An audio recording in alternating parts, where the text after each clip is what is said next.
ଗତକାଲି ସନ୍ଧ୍ୟାରେ ହୀରାକୁଦ ଗାନ୍ଧୀନଗରର କାଳୁ ବାହାଦୁର ବୟସ 28 ବର୍ଷ ପାଖାପାଖି ତାଙ୍କର ଅଛି।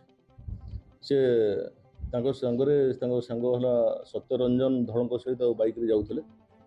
ଏବଂ ପାଖାପାଖି 7:10 ସମୟରେ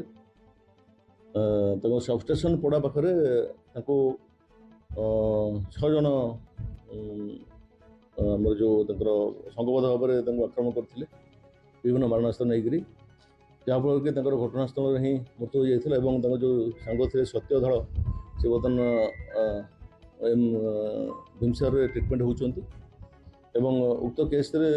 ତାଙ୍କର ଯେଉଁ ବଡ଼ ଭାଇ ପିଣ୍ଟୁ ବାହାଦୁରଙ୍କ ରିପୋର୍ଟ ଉପରେ ହୀରାକୁଦ ଥାନାରେ ମକଦ୍ଦମା ରୁଜୁ କରାଯାଇଛି 210/2025। ଉକ୍ତ କେସ୍ରେ ଆମର ଆଇଜିସ୍ତାର ଏସିପି ସାର୍ ନିର୍ଦ୍ଦେଶରେ ଦୁଇଟା ଟିମ୍ ଫର୍ମେସନ୍ କରାଯାଇଥିଲା ଏବଂ ଆମର ଫୋରେନ୍ସିକ୍ ଏଭିଡେନ୍ସ ତା ସହିତ ଆମର CCTV ଆଧାରକୁ